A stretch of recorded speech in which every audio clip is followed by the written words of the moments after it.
ਅਗਲਾ ਲੇਖ ਹੈ ਧਨ ਦਾ ਰਹੱਸ। ਮਸਤਿਸ਼ਕ ਜਿਸ ਚੀਜ਼ ਦੀ ਕਲਪਨਾ ਕਰ ਸਕਦਾ ਹੈ ਉਹਨੂੰ ਇਹ ਹਾਸਲ ਵੀ ਕਰ ਸਕਦਾ ਹੈ। W. ਕਲੀਮੈਂਟ ਸਟੋਨ ਅਨੁਸਾਰ। ਜੈਕ ਕੈਨਫੀਲਡ ਅਨੁਸਾਰ ਰਹੱਸ ਨੇ ਸੱਚਮੁੱਚ ਮੇਰੀ ਜ਼ਿੰਦਗੀ ਬਦਲ ਦਿੱਤੀ, ਕਿਉਂਕਿ ਮੇਰੇ ਪਿਤਾ ਦੀ ਮਾਨਸਿਕਤਾ ਬੜੀ ਨਕਾਰਾਤਮਕ ਸੀ। ਉਹ ਸੋਚਦੇ ਸਨ ਕਿ ਅਮੀਰ ਲੋਕ ਦੂਜਿਆਂ ਦੇ ਢਿੱਡ ਤੇ ਲੱਤ ਮਾਰਦੇ ਹਨ ਤੇ ਹਰ ਦੌਲਤਮੰਦ ਵਿਅਕਤੀ ਧੋਖਾ ਦੇ ਕੇ ਹੀ ਅਮੀਰ ਬਣਦਾ ਹੋਏਗਾ। ਇਸ ਲਈ ਬਚਪਨ ਤੋਂ ਹੀ ਪੈਸਿਆਂ ਬਾਰੇ ਮੇਰੇ ਦਿਮਾਗ 'ਚ ਬਹੁਤ ਹੀ ਗਲਤ ਧਾਰਨਾਵਾਂ ਸਨ, ਜਿਵੇਂ ਕਿ ਜੇਕਰ ਤੁਹਾਡੇ ਕੋਲ ਪੈਸਾ ਹੈ ਤਾਂ ਤੁਸੀਂ ਮਾੜੇ ਹੋ, ਕਿਉਂਕਿ ਸਿਰਫ ਮਾੜੇ ਲੋਕਾਂ ਕੋਲ ਪੈਸਾ ਹੁੰਦਾ ਹੈ ਤੇ ਪੈਸਾ ਦਰਖਤਾਂ ਤੇ ਨਹੀਂ ਲੱਗਦਾ। ਮੇਰੇ ਪਿਤਾ ਦਾ ਇਹ ਪਸੰਦੀਦਾ ਵਾਕ ਸੀ, ਤੈਨੂੰ ਕੀ ਲੱਗਦਾ ਹੈ ਮੈਂ ਰੌਕਫੈਲਰ ਹਾਂ? ਵੱਡੇ ਹੋਣ ਸਮੇਂ ਮੈਨੂੰ ਯਕੀਨ ਸੀ ਕਿ ਜ਼ਿੰਦਗੀ ਮੁਸ਼ਕਿਲ ਹੈ। ਬਹਰਹਾਲ ਜਦੋਂ ਮੈਂ W. ਕਲੀਮੈਂਟ ਸਟੋਨ ਨੂੰ ਮਿਲਿਆ, ਉਦੋਂ ਕਿਤੇ ਜਾ ਕੇ ਮੈਂ ਆਪਣੀ ਜ਼ਿੰਦਗੀ ਨੂੰ ਬਦਲਣਾ ਸ਼ੁਰੂ ਕੀਤਾ। ਜਦੋਂ ਮੈਂ ਸਟੋਨ ਕੋਲ ਕੰਮ ਕਰ ਰਿਹਾ ਸੀ ਤਾਂ ਉਹਨਾਂ ਨੇ ਮੈਨੂੰ ਕਿਹਾ, ਮੈਂ ਚਾਹੁੰਦਾ ਕਿ ਤੁਸੀਂ ਇੱਕ ਨਿਸ਼ਾਨਾ ਤੈਅ ਕਰੋ ਜਿਹੜਾ ਇੰਨਾ ਵੱਡਾ ਹੋਵੇ ਕਿ ਉਹਨੂੰ ਹਾਸਿਲ ਕਰਨ ਤੇ ਤੁਹਾਡਾ ਦਿਮਾਗ ਘੁੰਮ ਜਾਏ ਤੇ ਤੁਹਾਨੂੰ ਪਤਾ ਚੱਲ ਜਾਏ ਕਿ ਕੇਵਲ ਇਸ ਕਰਕੇ ਹੋਇਆ ਕਿਉਂਕਿ ਮੈਂ ਤੁਹਾਨੂੰ ਨਿਸ਼ਾਨੇ ਨੂੰ ਹਾਸਲ ਕਰਨ ਦਾ ਤਰੀਕਾ ਸਿਖਾਇਆ। ਉਸ ਵੇਲੇ ਮੇਰੀ ਆਮਦਨ ਲਗਭਗ $8,000 ਸੀ। ਇਸ ਲਈ ਮੈਂ ਕਿਹਾ ਕਿ ਮੈਂ ਇੱਕ ਸਾਲ ਅੰਦਰ $1,00,000 ਕਮਾਉਣਾ ਚਾਹੁੰਦਾ। ਦੇਖੋ, ਮੈਨੂੰ ਜ਼ਰਾ ਜਿਹਾ ਵੀ ਪਤਾ ਨਹੀਂ ਸੀ ਕਿ ਮੈਂ ਇਸ ਤਰ੍ਹਾਂ ਕਿਵੇਂ ਕਰ ਸਕਦਾ। ਕੋਈ ਰਣਨੀਤੀ, ਕੋਈ ਸੰਭਾਵਨਾ ਨਹੀਂ ਦਿਖ ਰਹੀ ਸੀ। ਮੈਂ ਤਾਂ ਬਸ ਐਵੇਂ ਹੀ ਕਹਿ ਦਿੱਤਾ, ਮੈਂ ਇਹਦਾ ਐਲਾਨ ਕਰ ਰਿਹਾ, ਮੈਂ ਇਸ ਤੇ ਯਕੀਨ ਕਰ ਰਿਹਾ, ਮੈਂ ਇਹਨੂੰ ਸੱਚ ਮੰਨ ਕੇ ਕੰਮ ਕਰਨ ਜਾ ਰਿਹਾ ਤੇ ਮੈਂ ਇਹਨੂੰ ਬ੍ਰਹਿਮੰਡ 'ਚ ਭੇਜਣ ਜਾ ਰਿਹਾ ਤੇ ਮੈਂ ਇਹ ਕਰ ਦਿੱਤਾ। ਉਹਨਾਂ ਨੇ ਮੈਨੂੰ ਇੱਕ ਚੀਜ਼ ਇਹ ਸਿਖਾਈ ਕਿ ਮੈਂ ਹਰ ਦਿਨ ਆਪਣੀਆਂ ਅੱਖਾਂ ਬੰਦ ਕਰਕੇ ਆਪਣੇ ਨਿਸ਼ਾਨੇ ਦੀ ਸਪਸ਼ਟ ਮਾਨਸਿਕ ਤਸਵੀਰ ਵੇਖਾਂ। ਜਿਵੇਂ ਉਹ ਨਿਸ਼ਾਨਾ ਹਾਸਿਲ ਹੋ ਚੁੱਕਿਆ ਹੋਵੇ ਤਾਂ ਮੈਂ $1,00,000 ਦਾ ਨੋਟ ਬਣਾ ਕੇ ਆਪਣੇ ਪਲੰਗ ਦੇ ਉੱਪਰਲੀ ਕੰਧ ਤੇ ਚਿਪਕਾ ਲਿਆ। ਸਵੇਰੇ ਉੱਠ ਕੇ ਜਦੋਂ ਮੈਂ ਉੱਪਰ ਵੇਖਦਾ ਸੀ ਤਾਂ ਮੈਨੂੰ ਇਹ ਨੋਟ ਦਿਖ ਜਾਂਦਾ ਸੀ। ਮੈਨੂੰ ਯਾਦ ਆ ਜਾਂਦਾ ਸੀ ਇਹ ਮੇਰਾ ਨਿਸ਼ਾਨਾ ਹੈ। ਫਿਰ ਮੈਂ ਅੱਖਾਂ ਬੰਦ ਕਰ ਲੈਂਦਾ, $1,00,000 ਸਾਲਾਨਾ ਆਮਦਨ ਵਾਲੀ ਜੀਵਨ ਸ਼ੈਲੀ ਦੀ ਮਾਨਸਿਕ ਤਸਵੀਰ ਦੇਖਣ ਲੱਗਦਾ। ਰੌਚਕ ਗੱਲ ਇਹ ਹੈ ਕਿ 1 ਮਹੀਨੇ ਤੱਕ ਕੋਈ ਵੀ ਵੱਡੀ ਘਟਨਾ ਨਹੀਂ ਹੋਈ। ਮੇਰੇ ਮਨ 'ਚ ਕੋਈ ਵੀ ਚਮਤਕਾਰੀ ਵਿਚਾਰ ਨਹੀਂ ਆਇਆ, ਕਿਸੇ ਨੇ ਵੀ ਮੈਨੂੰ ਜ਼ਿਆਦਾ ਪੈਸੇ ਨਹੀਂ ਦਿੱਤੇ। 1 ਮਹੀਨੇ ਬਾਅਦ ਮੇਰੇ ਮਨ 'ਚ $1,00,000 ਦਾ ਵਿਚਾਰ ਆਇਆ। ਇਹ ਅਚਨਚੇਤ ਹੀ ਮੇਰੇ ਦਿਮਾਗ 'ਚ ਆਇਆ ਸੀ। ਮੈਂ ਇੱਕ ਪੁਸਤਕ ਪ੍ਰਕਾਸ਼ਿਤ ਕਰਨ ਦੀ ਯੋਜਨਾ ਬਣਾਈ। ਮੈਂ ਸੋਚਿਆ ਜੇ ਮੈਂ ਆਪਣੀ ਪੁਸਤਕ ਦੀ 4 ਲੱਖ ਕਾਪੀਆਂ ਵੇਚ ਸਕਾਂ, ਹਰ ਕਾਪੀ ਤੋਂ ਮੈਨੂੰ $1/4 ਦਾ ਮੁਨਾਫਾ ਹੋਵੇ ਤਾਂ ਮੈਨੂੰ $1,00,000 ਮਿਲ ਜਾਣਗੇ। ਦੇਖਣ ਵਾਲੀ ਗੱਲ ਇਹ ਹੈ ਕਿ ਪੁਸਤਕ ਪਹਿਲਾਂ ਤੋਂ ਹੀ ਤਿਆਰ ਸੀ, ਲੇਕਿਨ ਮੇਰੇ ਮਨ 'ਚ ਪਹਿਲਾਂ ਕਦੇ ਇਹ ਵਿਚਾਰ ਨਹੀਂ ਸੀ ਆਇਆ। ਇੱਕ ਰਹੱਸ ਵੀ ਹੈ ਕਿ ਜਦੋਂ ਤੁਹਾਡੇ ਮਨ 'ਚ ਪ੍ਰੇਰਿਤ ਵਿਚਾਰ ਆਏ ਤਾਂ ਤੁਹਾਨੂੰ ਉਹ 'ਤੇ ਭਰੋਸਾ ਕਰਨਾ ਪਏਗਾ ਤੇ ਕੰਮ ਕਰਨਾ ਹੋਏਗਾ।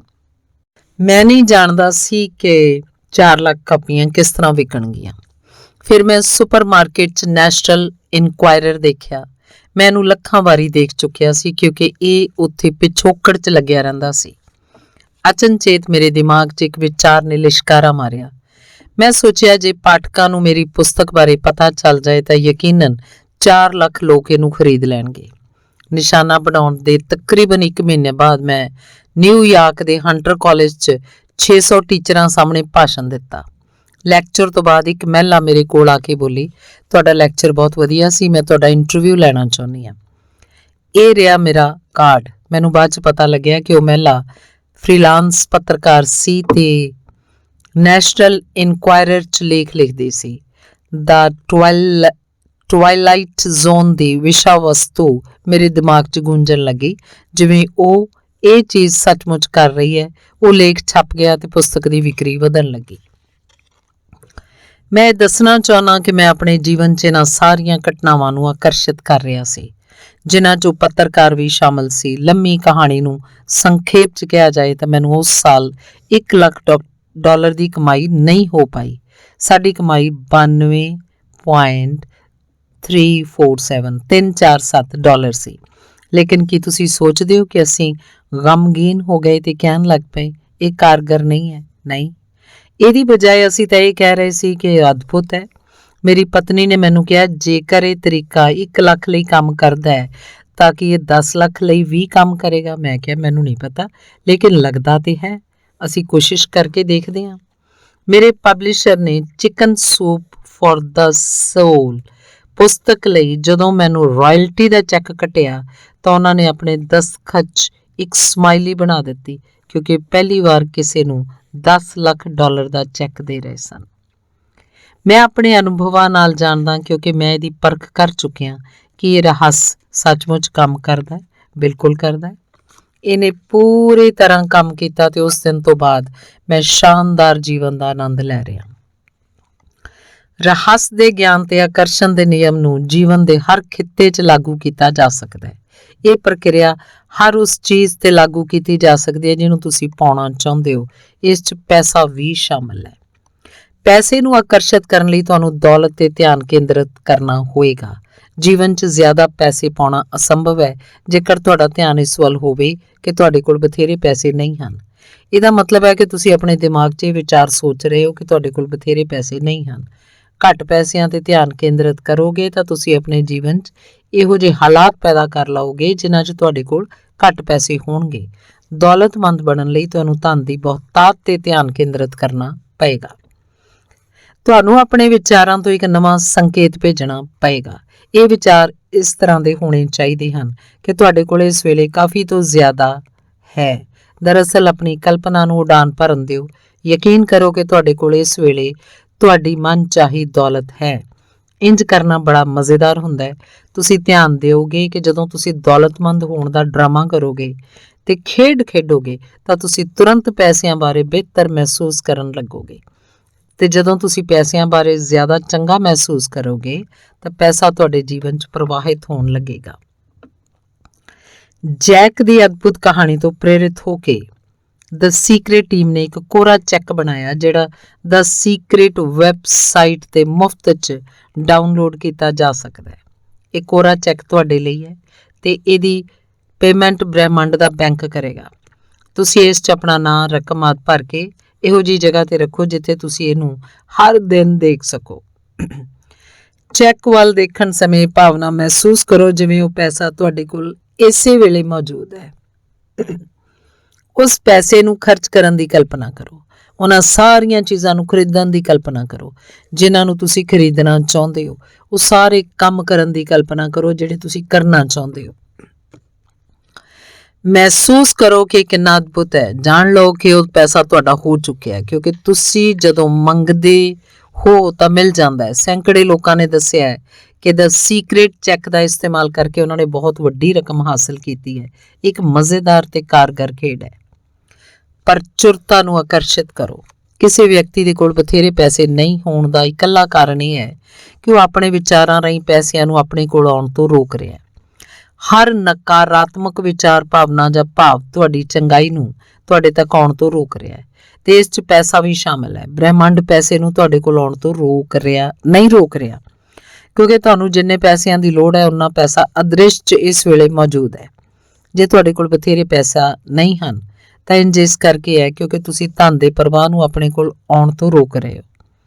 ਤੁਸੀਂ ਇੰਜ ਆਪਣੇ ਵਿਚਾਰਾਂ ਰਾਹੀਂ ਕਰ ਰਹੇ ਹੋ। ਤੁਹਾਨੂੰ ਆਪਣੇ ਵਿਚਾਰਾਂ ਦੀ ਤੱਕੜੀ ਦਾ ਝੁਕਾਅ ਧਨ ਦੀ ਕਮੀ ਪਾਸੇ ਵਾਲੇ ਪਲੜੇ ਦੀ ਬਜਾਏ ਕਾਫੀ ਤੋਂ ਜ਼ਿਆਦਾ ਧਨ ਵਾਲੇ ਪਲੜੇ ਵੱਲ ਕਰਨਾ ਪਏਗਾ।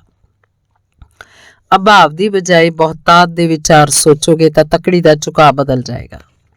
ਪੈਸਿਆਂ ਦੀ ਜ਼ਰੂਰਤ ਮਹਿਸੂਸ ਹੋਣਾ ਇੱਕ ਸ਼ਕਤੀਸ਼ਾਲੀ ਭਾਵਨਾ ਹੈ। ਇਸ ਲਈ ਜ਼ਾਹਿਰ ਹੈ ਆਕਰਸ਼ਣ ਦੇ ਨਿਯਮ ਦੁਆਰਾ ਤੁਸੀਂ ਪੈਸਿਆਂ ਦੀ ਜ਼ਰੂਰਤ ਨੂੰ ਆਪਣੇ ਵੱਲ ਆਕਰਸ਼ਿਤ ਕਰਦੇ ਰਹੋਗੇ। ਮੈਂ ਪੈਸਿਆਂ ਬਾਰੇ ਆਪਣੇ ਅਨੁਭਵਾਂ ਤੋਂ ਬੋਲ ਸਕਦੀ ਹਾਂ ਕਿਉਂਕਿ ਰਹੱਸ ਪਤਾ ਚੱਲਣ ਤੋਂ ਠੀਕ ਪਹਿਲਾਂ ਮੇਰੇ ਅਕਾਊਂਟੈਂਟ ਨੇ ਮੈਨੂੰ ਦੱਸਿਆ ਕਿ ਮੇਰੀ ਕੰਪਨੀ ਨੂੰ ਉਸ ਸਾਲ ਭਾਰੀ ਘਾਟਾ ਹੋਇਆ। 3 ਮਹੀਨਿਆਂ 'ਚ ਇਹ ਇਤਿਹਾਸ ਦੇ ਪੰਨਿਆਂ 'ਚ ਗੁਆਚ ਜਾਏਗੀ। 10 ਸਾਲ ਦੀ ਕਰੜੀ ਮਿਹਨਤ ਦੇ ਬਾਵਜੂਦ ਮੇਰੀ ਕੰਪਨੀ ਮੇਰੀ ਉਂਗਲੀਆਂ ਤੋਂ ਤਿਲਕਣ ਵਾਲੀ ਸੀ। ਜਦੋਂ ਮੈਂ ਆਪਣੀ ਕੰਪਨੀ ਨੂੰ ਬਚਾਉਣ ਲਈ ਜ਼ਿਆਦਾ ਪੈਸਿਆਂ ਦੀ ਲੋੜ ਮਹਿਸੂਸ ਕੀਤੀ ਤਾਂ ਹਾਲਾਤ ਹੋਰ ਵਿਗੜਦੇ ਗਏ। ਬਾਹਰ ਨਿਕਲਣ ਦਾ ਕੋਈ ਰਾਹ ਨਹੀਂ ਸੀ ਦਿਸ ਰਿਹਾ। ਫਿਰ ਮੈਂ ਰਹੱਸ ਖੋਜ ਲਿਆ ਤੇ ਮੇਰੇ ਜੀਵਨ ਦੀ ਹਰ ਚੀਜ਼, ਜਿਸ 'ਚ ਮੇਰੀ ਕੰਪਨੀ ਦੇ ਹਾਲਾਤ ਵੀ ਸ਼ਾਮਲ ਸਨ, ਪੂਰੀ ਤਰ੍ਹਾਂ ਬਦਲ ਗਈ ਕਿਉਂਕਿ ਮੈਂ ਆਪਣੇ ਸੋਚਣ ਦਾ ਤਰੀਕਾ ਬਦਲ ਲਿਆ। ਮੇਰਾ ਅਕਾਊਂਟੈਂਟ ਅੰਕੜਿਆਂ ਬਾਰੇ ਚਿੰਤਾ ਕਰਦੇ ਰਹੇ ਤੇ ਉਹਨਾਂ ਤੇ ਧਿਆਨ ਕੇਂਦਰਿਤ ਕਰਦੇ ਰਹੇ, ਲੇਕਿਨ ਮੈਂ ਆਪਣੇ ਦਿਮਾਗ ਨੂੰ ਬਹੁਤਾਤ ਤੇ ਕੇਂਦਰਿਤ ਰੱਖਿਆ ਤੇ ਸੋਚਿਆ ਕਿ ਸਾਰਾ ਕੁਝ ਵਧੀਆ ਹੈ। ਮੈਂ ਆਪਣੇ ਅਸਤਿਤਵ ਨੂੰ ਰੋਮ-ਰੋਮ ਤੋਂ ਜਾਣਦੀ ਸੀ ਕਿ ਬ੍ਰਹਿਮੰਡ ਮੈਨੂੰ ਦੇਏਗਾ ਤੇ ਇਹਨੇ ਦਿੱਤਾ। ਇਹ ਨੇ ਇਹੋ ਜਿਹੇ ਤਰੀਕਿਆਂ ਨਾਲ ਦਿੱਤਾ ਜਿਨ੍ਹਾਂ ਦੀ ਮੈਂ ਕਲਪਨਾ ਵੀ ਨਹੀਂ ਕਰ ਸਕਦੀ ਸੀ। ਮੇਰੇ ਮਨ 'ਚ ਸ਼ੱਕ ਦੇ ਪਲ ਆਉਂਦੇ ਸਨ, ਲੇਕਿਨ ਸ਼ੱਕ ਹੁੰਦੇ ਹੀ ਮੈਂ ਆਪਣੇ ਵਿਚਾਰਾਂ ਨੂੰ ਤੁਰੰਤ ਆਪਣੇ ਮਨ ਭਾਉਂਦੇ ਨਤੀਜਿਆਂ ਤੇ ਕੇਂਦਰਿਤ ਕਰ ਲੈਂਦੀ ਸੀ। ਮੈਂ ਇਸ ਲਈ ਧੰਨਵਾਦ ਦਿੱਤਾ, ਇਹਦੀ ਖੁਸ਼ੀ ਮਹਿਸੂਸ ਕੀਤੀ ਤੇ ਯਕੀਨ ਕੀਤਾ। ਮੈਂ ਰਹੱਸ ਬਾਰੇ ਤੁਹਾਨੂੰ ਇੱਕ ਰਾਜ਼ ਦੀ ਗੱਲ ਦੱਸਣਾ ਚਾਹੁੰਦੀ ਹਾਂ। ਤੁਸੀਂ ਜ਼ਿੰਦਗੀ 'ਚ ਜੋ ਵੀ ਚੀਜ਼ ਚਾਹੁੰਦੇ ਹੋ ਉਹਨੂੰ ਪਾਉਣ ਦਾ ਸ਼ਾਰਟਕਟ ਇਸੇ ਵੇਲੇ ਖੁਸ਼ ਹੋਣਾ ਤੇ ਖੁਸ਼ੀ ਮਹਿਸੂਸ ਕਰਨਾ ਹੈ। ਮਨ ਚਾਹੇ ਪੈਸੇ ਜਾਂ ਮਨ ਭਾਉਂਦੀਆਂ ਚੀਜ਼ਾਂ ਨੂੰ ਜ਼ਿੰਦਗੀ 'ਚ ਲਿਆਉਣ ਦਾ ਸਭ ਤੋਂ ਤੇਜ਼ ਤਰੀਕਾ ਹੈ ਖੁਸ਼ੀ ਤੇ ਆਨੰਦ ਦੀਆਂ ਉਹਨਾਂ ਭਾਵਨਾਵਾਂ ਨੂੰ ਬ੍ਰਹਿਮੰਡ 'ਚ ਭੇਜਣ ਤੇ ਧਿਆਨ ਕੇਂਦਰਿਤ ਕਰੋ। ਇੰਜ ਕਰਨ ਤੇ ਤੁਸੀਂ ਆਪਣੇ ਵੱਲ ਉਹਨਾਂ ਸਾਰੀਆਂ ਚੀਜ਼ਾਂ ਨੂੰ ਆਕਰਸ਼ਿਤ ਕਰ ਲਓਗੇ ਜਿਹੜੇ ਤੁਹਾਡੇ ਜੀਵਨ 'ਚ ਖੁਸ਼ੀ ਤੇ ਆਨੰਦ ਲਿਆਉਂਦੀਆਂ ਹਨ। ਇਸ ਵਿੱਚ ਨਾ ਸਿਰਫ ਦੌਲਤ ਦੀ ਬਹੁਤਾਤ ਬਲਕਿ ਤੁਹਾਡੀ ਹਰ ਮਨ ਚਾਹੀ ਚੀਜ਼ ਸ਼ਾਮਲ ਹੈ। ਤੁਹਾਨੂੰ ਆਪਣੀ ਮਨ ਚਾਹੀ ਚੀਜ਼ ਪਾਉਣ ਦਾ ਸੰਕੇਤ ਭੇਜਣਾ ਪਏਗਾ। ਜਦੋਂ ਤੁਸੀਂ ਖੁਸ਼ੀ ਦੀਆਂ ਭਾਵਨਾਵਾਂ ਭੇਜੋਗੇ ਤਾਂ ਬ੍ਰਹਿਮੰਡ ਤੁਹਾਡੀ ਮਨ ਚਾਹੀ ਚੀਜ਼ ਤੁਹਾਡੀ ਜ਼ਿੰਦਗੀ 'ਚ ਭੇਜ ਦੇਗਾ।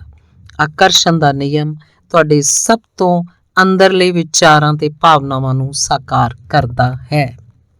ਸਮਰਿੱਧੀ ਉੱਤੇ ਧਿਆਨ ਕੇਂਦਰਿਤ ਕਰੋ। ਡਾਕਟਰ ਜੋ ਵਿਟਾਲ। ਮੈਂ ਕਲਪਨਾ ਕਰ ਸਕਦਾ ਕਿ ਬਹੁਤ ਸਾਰੇ ਲੋਕ ਕੀ ਸੋਚ ਰਹੇ ਹੋਣਗੇ। ਮੈਂ ਆਪਣੇ ਜੀਵਨ 'ਚ ਜ਼ਿਆਦਾ ਪੈਸਿਆਂ ਨੂੰ ਕਿਵੇਂ ਆਕਰਸ਼ਿਤ ਕਰ ਸਕਦਾ? ਮੈਂ ਜ਼ਿਆਦਾ ਨੋਟ ਕਿਵੇਂ ਹਾਸਲ ਕਰ ਸਕਦਾ? ਮੈਂ ਜ਼ਿਆਦਾ ਦੌਲਤ ਤੇ ਸਮਰਿੱਧੀ ਕਿਵੇਂ ਪਾ ਸਕਦਾ? ਹਾਲਾਂਕਿ ਮੈਂ ਆਪਣੀ ਨੌਕਰੀ ਦੇ ਕੰਮ ਨੂੰ ਬੜਾ ਪਸੰਦ ਕਰਦਾ, ਲੇਕਿਨ ਮੈਂ ਆਪਣੇ ਕ੍ਰੈਡਿਟ ਕਾਰਡ ਦੇ ਕਰਜ਼ੇ ਤੋਂ ਕਿਵੇਂ ਛੁਟਕਾਰਾ ਪਾ ਸਕਦਾ? ਤੇ ਇਸ ਅਹਿਸਾਸ ਨਾਲ ਕਿ ਮੇਰੀ ਆਮਦਨੀ ਸੀਮਤ ਹੈ ਕਿਉਂਕਿ ਬਤੌਰ ਤਨਖਾਹ ਹੀ ਮੇਰੇ ਕੋਲ ਆ ਸਕਦੀ ਹੈ, ਮੈਂ ਹੋਰ ਜ਼ਿਆਦਾ ਕਿਵੇਂ ਕਮਾ ਸਕਦਾ? ਇਹਦਾ ਇਰਾਦਾ ਰੱਖੋ। ਅਸੀਂ ਇਸ ਪੁਸਤਕ 'ਚ ਇਸ ਬਾਰੇ ਬਹੁਤ ਸਾਰੀਆਂ ਗੱਲਾਂ ਕਰ ਚੁੱਕੇ ਹਾਂ। ਤੁਹਾਡਾ ਕੰਮ ਇਹ ਐਲਾਨ ਕਰਨਾ ਹੈ ਕਿ ਤੁਸੀਂ ਬ੍ਰਹਿਮੰਡ ਦੇ ਕੈਟਾਲੌਗ ਤੋਂ ਕੀ ਪਾਉਣਾ ਚਾਹੁੰਦੇ ਹੋ। ਜੇ ਪੈਸਾ ਉਹਨਾਂ ਚੀਜ਼ਾਂ 'ਚੋਂ ਇੱਕ ਹੈ ਤਾਂ ਇਹ ਦੱਸੋ ਕਿ ਤੁਸੀਂ ਕਿੰਨਾ ਪੈਸਾ ਪਾਉਣਾ ਚਾਹੋਗੇ। ਮੈਂ ਅਗਲੇ 30 ਦਿਨਾਂ 'ਚ ਅਪ੍ਰਤਿਆਸ਼ਿਤ ਤੌਰ ਤੇ $25,000 ਜਾਂ ਕੋਈ ਹੋਰ ਧਨ ਰਾਸ਼ੀ ਪਾਉਣਾ ਚਾਹਾਂਗਾ। ਬਸ ਇਹ ਤੁਹਾਡੇ ਲਈ ਭਰੋਸੇਯੋਗ ਹੋਣੀ ਚਾਹੀਦੀ ਹੈ। ਜੇ ਤੁਸੀਂ ਆਪਣੇ ਅਤੀਤ 'ਚ ਆਪਣੇ ਮਸਤਿਸ਼ਕ 'ਚ ਵਿਚਾਰ ਰੱਖਿਆ ਕਿ ਪੈਸਾ ਸਿਰਫ ਤਨਖਾਹ ਦੇ ਤੌਰ ਤੇ ਤੁਹਾਡੇ ਕੋਲ ਆ ਸਕਦਾ ਹੈ ਤਾਂ ਉਸ ਵਿਚਾਰ ਨੂੰ ਫੌਰਨ ਬਾਹਰ ਕੱਢ ਦਿਓ। ਕਿ ਤੁਸੀਂ ਇਹ ਨਹੀਂ ਸਮਝ ਪਾ ਰਹੇ ਹੋ ਕਿ ਜੇਕਰ ਤੁਸੀਂ ਇਸ ਤਰ੍ਹਾਂ ਨਾਲ ਸੋਚਦੇ ਰਹੋਗੇ ਤਾਂ ਤੁਹਾਡੀ ਜ਼ਿੰਦਗੀ 'ਚ ਇਹੀ ਵਿਚਾਰ ਸਾਕਾਰ ਹੋ ਜਾਏਗਾ। ਇਸ ਤਰ੍ਹਾਂ ਦੇ ਵਿਚਾਰਾਂ ਤੋਂ ਤੁਹਾਡਾ ਭਲਾ ਨਹੀਂ ਹੋਏਗਾ। ਹੁਣ ਤੁਸੀਂ ਇਹ ਸਮਝ ਚੁੱਕੇ ਹੋ ਕਿ ਤੁਹਾਡੇ ਕੋਲ ਬਹੁਤਾਤ ਮੌਜੂਦ ਹੈ ਤੇ ਇਹ ਪਤਾ ਲਾਉਣਾ ਤੁਹਾਡਾ ਕੰਮ ਨਹੀਂ ਹੈ ਕਿ ਪੈਸਾ ਤੁਹਾਡੇ ਕੋਲ ਕਿਵੇਂ ਆਏਗਾ। ਤੁਹਾਡਾ ਕੰਮ ਤਾਂ ਬਸ ਇੰਨਾ ਹੈ ਕਿ ਤੁਸੀਂ ਮੰਗੋ, ਇਹ ਯਕੀਨ ਰੱਖੋ ਕਿ ਤੁਸੀਂ ਇਹਨੂੰ ਪਾ ਰਹੇ ਹੋ ਤੇ ਇਸ ਵੇਲੇ ਖੁਸ਼ੀ ਮਹਿਸੂਸ ਕਰੋ। ਵੇਰਵਿਆਂ ਦਾ ਕੰਮ ਬ੍ਰਹਿਮੰਡ ਤੇ ਛੱਡ ਦਿਓ, ਉਹ ਆਪੇ ਤੈਅ ਕਰ ਲਏਗਾ ਕਿ ਉਹ ਇਹਨੂੰ ਤੁਹਾਡੇ ਤੱਕ ਕਿਵੇਂ ਪਹੁੰਚਾਏਗਾ। ਬੌਬ ਪ੍ਰਾਕਟਰ ਅਨੁਸਾਰ ਜ਼ਿਆਦਾਤਰ ਲੋਕਾਂ ਦਾ ਟੀਚਾ ਕਰਜ਼ੇ ਤੋਂ ਬਾਹਰ ਨਿਕਲਣਾ ਹੁੰਦਾ ਹੈ, ਲੇਕਿਨ ਇਸ ਨਾਲੋਂ ਹਮੇਸ਼ਾ ਕਰਜ਼ੇ 'ਚ ਫਸੇ ਰਹਿਣਗੇ। ਤੁਸੀਂ ਜੋ ਵੀ ਸੋਚਦੇ ਹੋ ਉਹਨੂੰ ਆਪਣੇ ਵੱਲ ਆਕਰਸ਼ਿਤ ਕਰਦੇ ਹੋ ਸਕਦਾ ਹੈ ਤੁਸੀਂ ਕਹੋ ਲੇਕਿਨ ਮੈਂ ਤਾਂ ਕਰਜ਼ੇ ਤੋਂ ਬਾਹਰ ਨਿਕਲਣਾ ਚਾਹੁੰਦਾ। ਇਸ ਨਾਲ ਕੋਈ ਫਰਕ ਨਹੀਂ ਪੈਂਦਾ ਕਿ ਤੁਸੀਂ ਕਰਜ਼ੇ ਤੋਂ ਬਾਹਰ ਨਿਕਲਣਾ ਚਾਹੁੰਦੇ ਹੋ ਜਾਂ ਇਸ ਅੰਦਰ ਜਾਣਾ ਚਾਹੁੰਦੇ ਹੋ, ਲੇਕਿਨ ਜੇ ਤੁਸੀਂ ਕਰਜ਼ੇ ਬਾਰੇ ਸੋਚ ਰਹੇ ਹੋ ਤਾਂ ਤੁਸੀਂ ਕਰਜ਼ੇ ਨੂੰ ਆਕਰਸ਼ਿਤ ਕਰ ਰਹੇ ਹੋ। ਕਰਜ਼ ਭੁਗਤਾਨ ਯੋਜਨਾ ਬਣਾ ਲਓ ਤੇ ਫਿਰ ਸਮਰਿੱਧੀ ਤੇ ਧਿਆਨ ਕੇਂਦਰਿਤ ਕਰੋ। ਮੰਨ ਲਓ ਤੁਹਾਡੇ ਕੋਲ ਬਹੁਤ ਸਾਰੇ ਬਿੱਲਾਂ ਦਾ ਢੇਰ ਹੈ ਜਿਨ੍ਹਾਂ ਬਾਰੇ 'ਚ ਤੁਹਾਨੂੰ ਜ਼ਰਾ ਜਿਹਾ ਵੀ ਅੰਦਾਜ਼ਾ ਨਹੀਂ ਹੈ ਕਿ ਤੁਸੀਂ ਇਹਨਾਂ ਦੀ ਪੇਮੈਂਟ ਕਿਵੇਂ ਕਰੋਗੇ, ਲੇਕਿਨ ਤੁਸੀਂ ਇਹਨਾਂ ਬਿੱਲਾਂ ਤੇ ਧਿਆਨ ਕੇਂਦਰਿਤ ਨਹੀਂ ਕਰ ਸਕਦੇ ਕਿਉਂਕਿ ਇੰਜ ਕਰਨ ਤੇ ਤੁਸੀਂ ਹੋਰ ਜ਼ਿਆਦਾ ਬਿੱਲਾਂ ਨੂੰ ਆਕਰਸ਼ਿਤ ਕਰੋਗੇ। ਤੁਹਾਨੂੰ ਇਹੋ ਜਿਹਾ ਤਰੀਕਾ ਲੱਭਣਾ ਪਏਗਾ ਜਿਸ ਨਾਲ ਤੁਸੀਂ ਬਿੱਲਾਂ ਦੇ ਬਾਵਜੂਦ ਸਮਰਿੱਧੀ ਤੇ ਧਿਆਨ ਕੇਂਦਰਿਤ ਕਰ ਸਕੋ। ਤੁਹਾਨੂੰ ਵਧੀਆ ਮਹਿਸੂਸ ਕਰਨ ਦਾ ਤਰੀਕਾ ਲੱਭਣਾ ਪਏਗਾ ਤਾਂ ਜੋ ਤੁਹਾਡਾ ਭਲਾ ਹੋ ਸਕੇ। ਜੇਮਸ ਰੇ ਅਨੁਸਾਰ ਲੋਕ ਮੈਨੂੰ ਅਕਸਰ ਕਹਿੰਦੇ ਹੈ ਮੈਂ ਆਪਣੀ ਆਮਦਨ ਅਗਲੇ ਸਾਲ ਦੁੱਗਣੀ ਕਰਨਾ ਚਾਹਾਂਗਾ, ਲੇਕਿਨ ਜਦ ਤੁਸੀਂ ਉਹਨਾਂ ਦੇ ਕੰਮਾਂ ਨੂੰ ਦੇਖਦੇ ਹੋ ਤਾਂ ਤੁਹਾਨੂੰ ਪਤਾ ਚੱਲਦਾ ਹੈ ਕਿ ਉਹ ਇਹੋ ਜਿਹੇ ਕੰਮ ਨਹੀਂ ਕਰ ਰਹੇ ਹਨ ਜਿਨ੍ਹਾਂ ਨਾਲ ਉਹਨਾਂ ਦੀ ਆਮਦਨ ਦੁੱਗਣੀ ਹੋਵੇ। ਉਹ ਹਮੇਸ਼ਾ ਕਹਿੰਦੇ ਰਹਿੰਦੇ ਹਨ ਮੈਂ ਇਹਦਾ ਖਰਚ ਨਹੀਂ ਚੁੱਕ ਸਕਦਾ, ਅੰਦਾਜ਼ਾ ਲਾਓ ਇਹਦਾ ਸਿੱਟਾ ਕੀ ਹੋਏਗਾ, ਤੁਹਾਡੀ ਇੱਛਾ ਹੀ ਮੇਰੇ ਆਦੇਸ਼ ਹਨ, ਮੈਂ ਇਹਦਾ ਖਰਚਾ ਨਹੀਂ ਚੁੱਕ ਸਕਦਾ ਵਰਗੇ ਵਾਕ ਜੇ ਤੁਹਾਡੇ ਬੁੱਲਾਂ ਤੋਂ ਗੁਜ਼ਰਦੇ ਹਨ ਤਾਂ ਇਸ ਨੂੰ ਬਦਲਣ ਦੀ ਸ਼ਕਤੀ ਤੁਹਾਡੇ ਕੋਲ ਇਸੇ ਵੇਲੇ ਹੈ। ਇਹਨੂੰ ਬਦਲ ਕੇ ਇਸ ਤਰ੍ਹਾਂ ਕਰ ਦਿਓ ਮੈਂ ਇਹਦਾ ਖਰਚਾ ਚੁੱਕ ਸਕਦਾ, ਮੈਂ ਇਹਨੂੰ ਖਰੀਦ ਸਕਦਾ। ਇਹਨਾਂ ਵਾਕਾਂ ਨੂੰ ਬਾਰ-ਬਾਰ ਕਹੋ, ਤੋਤੇ ਵਾਂਗ ਦੁਹਰਾਓ। ਇਹ ਦ੍ਰਿੜ ਕਰ ਲਓ ਕਿ ਅਗਲੇ 30 ਦਿਨਾਂ ਤੱਕ ਤੁਸੀਂ ਆਪਣੀ ਪਸੰਦ ਦੀ ਹਰ ਚੀਜ਼ ਵੱਲ ਵੇਖ ਕੇ ਆਪਣੇ ਆਪ ਨੂੰ ਕਹੋਗੇ ਮੈਂ ਇਹਦਾ ਖਰਚਾ ਚੁੱਕ ਸਕਦਾ, ਮੈਂ ਇਸ ਨੂੰ ਖਰੀਦ ਸਕਦਾ। ਜਦੋਂ ਤੁਸੀਂ ਆਪਣੇ ਸੁਪਨਿਆਂ ਦੀ ਕਾਰ ਨੂੰ ਕੋਲੋਂ ਦੀ ਗੁਜ਼ਰਦਿਆਂ ਦੇਖੋ ਤਾਂ ਕਹੋ ਮੈਂ ਇਹਦਾ ਖਰਚਾ ਚੁੱਕ ਸਕਦਾ। ਜਦੋਂ ਤੁਸੀਂ ਆਪਣੀ ਪਸੰਦ ਦੇ ਕੱਪੜਿਆਂ ਨੂੰ ਦੇਖੋ ਜਾਂ ਬਿਹਤਰੀਨ ਛੁੱਟੀਆਂ ਬਾਰੇ ਸੋਚੋ, ਕਹੋ ਮੈਂ ਇਹਦਾ ਖਰਚਾ ਚੁੱਕ ਸਕਦਾ। ਇੰਜ ਕਰਨ ਤੇ ਤੁਸੀਂ ਆਪਣੇ ਆਪ ਨੂੰ ਬਦਲਣ ਲੱਗੋਗੇ ਤੇ ਪੈਸਿਆਂ ਬਾਰੇ ਬਿਹਤਰ ਮਹਿਸੂਸ ਕਰਨ ਲੱਗੋਗੇ। ਤੁਸੀਂ ਆਪਣੇ ਆਪ ਨੂੰ ਵਿਸ਼ਵਾਸ ਦਿਲਾਉਣ ਲੱਗੋਗੇ ਕਿ ਤੁਸੀਂ ਇਹਨਾਂ ਚੀਜ਼ਾਂ ਦਾ ਖਰਚਾ ਚੁੱਕ ਸਕਦੇ ਹੋ। ਤੇ ਜਦੋਂ ਤੁਸੀਂ ਇਸ ਤਰ੍ਹਾਂ ਕਰ ਲਓਗੇ ਤਾਂ ਤੁਹਾਡੀ ਜ਼ਿੰਦਗੀ ਦੀਆਂ ਤਸਵੀਰਾਂ ਬਦਲ ਜਾਣਗੀਆਂ। ਲੀਸਾ ਨਿਕੋਲਸ ਅਨੁਸਾਰ ਜੇਕਰ ਤੁਸੀਂ ਕਮੀ ਜਾਂ ਥੁੜ ਤੇ ਧਿਆਨ ਕੇਂਦਰਿਤ ਕਰਦੇ ਹੋ, ਜੇਕਰ ਤੁਸੀਂ ਉਹਨਾਂ ਚੀਜ਼ਾਂ ਤੇ ਧਿਆਨ ਕੇਂਦਰਿਤ ਕਰਦੇ ਹੋ ਜਿਹੜੀਆਂ ਤੁਹਾਡੇ ਕੋਲ ਨਹੀਂ ਹਨ, ਤਾਂ ਤੁਹਾਨੂੰ ਕਮੀ ਮਿਲੇਗੀ। ਜਦੋਂ ਤੁਸੀਂ ਆਪਣੇ ਪਰਿਵਾਰ ਨਾਲ ਥੁੜ ਤੇ ਅਫਸੋਸ ਜਤਾਉਂਦੇ ਹੋ, ਜਦੋਂ ਤੁਸੀਂ ਆਪਣੇ ਦੋਸਤਾਂ ਨਾਲ ਉਹਨਾਂ ਬਾਰੇ ਗੱਲਾਂ ਕਰਦੇ ਹੋ, ਜਦੋਂ ਤੁਸੀਂ ਆਪਣੇ ਬੱਚਿਆਂ ਨੂੰ ਦੱਸਦੇ ਹੋ ਕਿ ਤੁਹਾਡੇ ਕੋਲ ਬਥੇਰੇ ਪੈਸੇ ਨਹੀਂ ਹਨ, ਸਾਡੇ ਕੋਲ ਇਸ ਲਈ ਕਾਫੀ ਪੈਸੇ ਨਹੀਂ ਹਨ, ਅਸੀਂ ਇਹਦਾ ਖਰਚਾ ਨਹੀਂ ਚੁੱਕ ਸਕਦੇ, ਤਾਂ ਤੁਸੀਂ ਕਦੇ ਇਹਦਾ ਖਰਚ ਨਹੀਂ ਚੁੱਕ ਪਾਓਗੇ, ਕਿਉਂਕਿ ਤੁਸੀਂ ਕਮੀਆਂ ਜਾਂ ਥੋੜ੍ਹਾ ਨੂੰ ਜ਼ਿਆਦਾ ਆਕਰਸ਼ਿਤ ਕਰੋਗੇ। ਤੇ ਜੇ ਤੁਸੀਂ ਬਹੁਤਾਤ ਚਾਹੁੰਦੇ ਹੋ, ਜੇ ਤੁਸੀਂ ਸਮਰਿੱਧੀ ਚਾਹੁੰਦੇ ਹੋ, ਤਾਂ ਫਿਰ ਬਹੁਤਾਤ ਤੇ ਸਮਰਿੱਧੀ ਤੇ ਧਿਆਨ ਕੇਂਦਰਿਤ ਕਰੋ। ਆਤਮਿਕ ਖਜ਼ਾਨਾ, ਜਿਸ ਨਾਲ ਸਾਰੀ ਦਿਖਣ ਵਾਲੀ ਦੌਲਤ ਮਿਲਦੀ ਹੈ, ਕਦੇ ਖਾਲੀ ਨਹੀਂ ਹੁੰਦਾ। ਇਹ ਹਰ ਵੇਲੇ ਤੁਹਾਡੇ ਕੋਲ ਹੈ ਤੇ ਤੁਹਾਡੀ ਆਸਥਾ ਤੇ ਮੰਗਾਂ ਦੇ ਮੁਤਾਬਕ ਪ੍ਰਤੀਕਿਰਿਆ ਕਰਦਾ ਹੈ। ਚਾਰਲਸ ਫਿਲਮੋਰ ਅਨੁਸਾਰ। ਹੁਣ ਤੁਸੀਂ ਰਹੱਸ ਜਾਣ ਚੁੱਕੇ ਹੋ। ਹੁਣ ਜਦੋਂ ਤੁਸੀਂ ਦੌਲਤਮੰਦ ਵਿਅਕਤੀ ਨੂੰ ਦੇਖੋਗੇ ਤਾਂ ਜਾਣ ਜਾਓਗੇ ਕਿ ਉਸ ਆਦਮੀ ਦੇ ਪ੍ਰਬਲ ਵਿਚਾਰ ਥੁੜਾਂ ਤੇ ਨਹੀਂ, ਦੌਲਤ ਤੇ ਕੇਂਦਰਿਤ ਹਨ ਤੇ ਉਹਨੇ ਦੌਲਤ ਨੂੰ ਆਪਣੇ ਵੱਲ ਆਕਰਸ਼ਿਤ ਕੀਤਾ ਹੈ। ਭਾਵੇਂ ਉਹਨੇ ਇੰਜ ਸਚੇਤਨ ਤੌਰ ਤੇ ਕੀਤਾ ਹੋਵੇ ਜਾਂ ਅਚੇਤਨ, ਉਹਨੇ ਦੌਲਤ ਦੇ ਵਿਚਾਰਾਂ ਤੇ ਧਿਆਨ ਕੇਂਦਰਿਤ ਕੀਤਾ ਤੇ ਬ੍ਰਹਿਮੰਡ ਨੇ ਲੋਕਾਂ, ਹਾਲਾਤਾਂ ਤੇ ਘਟਨਾਵਾਂ ਨੂੰ ਪ੍ਰੇਰਿਤ ਕਰ ਉਸ ਤੱਕ ਦੌਲਤ ਪਹੁੰਚਾਤੀ। ਜਿਹੜੀ ਦੌਲਤ ਉਹਦੇ ਕੋਲ ਹੈ ਉਹ ਤੁਹਾਡੇ ਕੋਲ ਵੀ ਹੈ। ਉਸ ਵਿੱਚ ਤੇ ਤੁਹਾਡੇ ਵਿਚਕਾਰ ਸਿਰਫ ਇੰਨਾ ਫਰਕ ਹੈ ਕਿ ਉਹਨੇ ਦੌਲਤ ਲਿਆਉਣ ਵਾਲੇ ਵਿਚਾਰ ਸੋਚੇ। ਤੁਹਾਡੀ ਦੌਲਤ ਅਦ੍ਰਿਸ਼ 'ਚ ਇੰਤਜ਼ਾਰ ਕਰ ਰਹੀ ਹੈ ਤੇ ਇਹਨੂੰ ਪ੍ਰਗਟ ਕਰਨ ਲਈ ਦੌਲਤ ਬਾਰੇ ਸੋਚੋ। ਡੇਵਿਡ ਸਕਰਮਰ ਅਨੁਸਾਰ ਰਹੱਸ ਸਮਝਣ ਤੋਂ ਪਹਿਲਾਂ ਹਰ ਦਿਨ ਮੈਨੂੰ ਡਾਕ 'ਚ ਬਿੱਲਾਂ ਦਾ ਢੇਰ ਮਿਲਦਾ ਸੀ। ਰਹੱਸ ਸਮਝਣ ਤੋਂ ਬਾਅਦ ਮੈਂ ਸੋਚਿਆ ਮੈਂ ਇਹਨੂੰ ਕਿਵੇਂ ਬਦਲ ਸਕਦਾ। ਆਕਰਸ਼ਣ ਦਾ ਨਿਯਮ ਦੱਸਦਾ ਹੈ ਕਿ ਤੁਸੀਂ ਜਿਸ ਚੀਜ਼ ਤੇ ਧਿਆਨ ਕੇਂਦਰਿਤ ਕਰਦੇ ਹੋ ਉਹੀ ਤੁਹਾਨੂੰ ਮਿਲੇਗੀ। ਇਸ ਲਈ ਮੈਂ ਇੱਕ ਬੈਂਕ ਸਟੇਟਮੈਂਟ ਲਿਆ ਤੇ ਇਹਦੇ ਟੋਟਲ ਤੇ ਵਾਈਟਨਰ ਲਗਾ ਕੇ ਉੱਥੇ ਇੱਕ ਨਵਾਂ ਟੋਟਲ ਲਿਖ ਦਿੱਤਾ। ਮੈਂ ਉਹ ਰਕਮ ਲਿਖ ਦਿੱਤੀ ਜਿਹੜੀ ਮੈਂ ਆਪਣੇ ਬੈਂਕ ਅਕਾਊਂਟ 'ਚ ਦੇਖਣਾ ਚਾਹੁੰਦਾ ਸੀ। ਫਿਰ ਮੈਂ ਸੋਚਿਆ ਜੇ ਮੈਂ ਡਾਕ 'ਚ ਚੈੱਕ ਮਿਲਣ ਦੀ ਮਾਨਸਿਕ ਤਸਵੀਰ ਦੇਖਾਂ ਤਾਂ ਕੀ ਹੋਏਗਾ। ਇਹ ਵਿਚਾਰ ਆਉਣ ਤੋਂ ਬਾਅਦ ਮੈਂ ਢੇਰ ਸਾਰੇ ਚੈੱਕ ਮਿਲਣ ਦੀਆਂ ਮਾਨਸਿਕ ਤਸਵੀਰਾਂ ਦੇਖੀਆਂ। 1 ਮਹੀਨੇ ਅੰਦਰ ਹੀ ਹਾਲਾਤ ਬਦਲਣ ਲੱਗੇ। ਇਹ ਅਦਭੁਤ ਹੈ। ਅੱਜ ਕੱਲ੍ਹ ਮੈਨੂੰ ਡਾਕ ਤੋਂ ਬਸ ਚੈੱਕ ਹੀ ਮਿਲਦੇ ਆ। ਜ਼ਾਹਿਰ ਹੈ ਕੁਝ ਬਿੱਲ ਵੀ ਮਿਲਦੇ ਆ, ਲੇਕਿਨ ਬਿੱਲ ਘੱਟ ਆਉਂਦੇ ਆ, ਚੈੱਕ ਜ਼ਿਆਦਾ ਮਿਲਦੇ ਆ। ਦ ਸੀਕ੍ਰੇਟ ਫਿਲਮ ਰਿਲੀਜ਼ ਹੋਣ ਤੋਂ ਬਾਅਦ ਸਾਨੂੰ ਸੈਂਕੜੇ ਲੋਕਾਂ ਦੀਆਂ ਚਿੱਠੀਆਂ ਮਿਲੀਆਂ ਹਨ ਜਿਨ੍ਹਾਂ ਨੇ ਦੱਸਿਆ ਕਿ ਫਿਲਮ ਦੇਖਣ ਤੋਂ ਬਾਅਦ ਉਹਨਾਂ ਨੂੰ ਡਾਕ 'ਚ ਅਚਨਚੇਤ ਹੀ ਚੈੱਕ ਮਿਲੇ ਹਨ। ਤੇ ਇੰਜ ਇਸ ਲਈ ਹੋਇਆ ਕਿਉਂਕਿ ਜਦੋਂ ਉਹਨਾਂ ਨੇ ਡੇਵਿਡ ਦੀ ਕਹਾਣੀ ਤੋਂ ਪ੍ਰੇਰਨਾ ਲੈ ਕੇ ਆਪਣਾ ਧਿਆਨ ਚੈੱਕ ਤੇ ਕੇਂਦਰਿਤ ਕੀਤਾ ਤਾਂ ਉਹਨਾਂ ਨੇ ਚੈੱਕਾਂ ਨੂੰ ਆਪਣੇ ਵੱਲ ਆਕਰਸ਼ਿਤ ਕਰ ਲਿਆ। ਬਿੱਲਾਂ ਦੇ ਢੇਰ ਬਾਰੇ ਆਪਣੀਆਂ ਭਾਵਨਾਵਾਂ ਨੂੰ ਬਦਲਣ ਲਈ ਮੈਂ ਇੱਕ ਖੇਡ ਖੇਡਦੀ ਸੀ। ਮੈਂ ਨਾਟਕ ਕਰਦੀ ਸੀ ਕਿ ਬਿੱਲ ਦਰਅਸਲ ਚੈੱਕ ਹਨ। ਮੈਂ ਖੁਸ਼ੀ ਨਾਲ ਕੁੱਦ ਕੇ ਉਹਨਾਂ ਨੂੰ ਖੋਲ੍ਹਦੀ ਤੇ ਕਹਿੰਦੀ ਸੀ, ਹੋਰ ਪੈਸਾ ਆ ਗਿਆ, ਧੰਨਵਾਦ ਧੰਨਵਾਦ। ਮੈਂ ਹਰ ਬਿੱਲ ਚੁੱਕ ਕੇ ਕਲਪਨਾ ਕਰਦੀ ਸੀ ਕਿ ਉਹ ਚੈੱਕ ਹੈ। ਫਿਰ ਮੈਂ ਆਪਣੇ ਮਸਤਿਸ਼ਕ 'ਚ ਇਹਦੇ ਅੱਗੇ ਇੱਕ ਹੋਰ ਸਿਫਰ ਜੋੜ ਦਿੰਦੀ ਸੀ ਤਾਂ ਕਿ ਰਕਮ ਹੋਰ ਜ਼ਿਆਦਾ ਵੱਧ ਜਾਏ। ਮੈਂ ਇੱਕ ਨੋਟਪੈਡ ਚੁੱਕਦੀ ਸੀ ਤੇ ਉਹਦੇ ਪੰਨੇ ਤੇ ਸਭ ਤੋਂ ਉੱਤੇ ਲਿਖਦੀ ਸੀ ਮੈਨੂੰ ਮਿਲਿਆ। ਫਿਰ ਮੈਂ ਉਹਨਾਂ ਸਾਰੇ ਬਿੱਲਾਂ ਦੀ ਰਕਮ ਲਿਖ ਲੈਂਦੀ ਜਿਨ੍ਹਾਂ ਦੇ ਅੱਗੇ ਮੈਂ ਇੱਕ ਸਿਫਰ ਲਗਾ ਦਿੱਤਾ ਸੀ। ਹਰ ਰਕਮ ਅੱਗੇ ਮੈਂ ਲਿਖਦੀ ਧੰਨਵਾਦ। ਉਹਨਾਂ ਨੂੰ ਪਾਉਣ ਤੇ ਸ਼ੁਕਰਗੁਜ਼ਾਰ ਹੋਣ ਦੀਆਂ ਭਾਵਨਾਵਾਂ ਮਹਿਸੂਸ ਕਰਦੀ।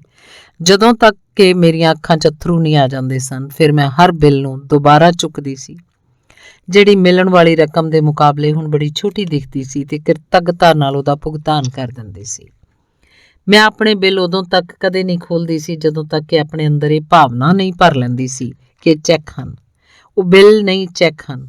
ਜੇਕਰ ਮੈਂ ਆਪਣੇ ਆਪ ਨੂੰ ਇਹ ਯਕੀਨ ਦਿਵਾਏ ਬਿਨਾਂ ਇਹਨਾਂ ਨੂੰ ਗਲਤੀ ਨਾਲ ਖੋਲ੍ਹ ਲੈਂਦੀ ਤਾਂ ਮੇਰੇ ਢਿੱਡ 'ਚ ਰਿੜਕ ਮੱਚ ਜਾਂਦੀ। ਮੈਂ ਜਾਣਦੀ ਸੀ ਮੇਰੇ ਢਿੱਡ 'ਚ ਖਲਬਲੀ ਦੀ ਭਾਵਨਾ ਕਾਰਨ ਬਿੱਲ ਜ਼ਿਆਦਾ ਪ੍ਰਬਲਤਾ ਨਾਲ ਆਉਣ ਲੱਗਣਗੇ।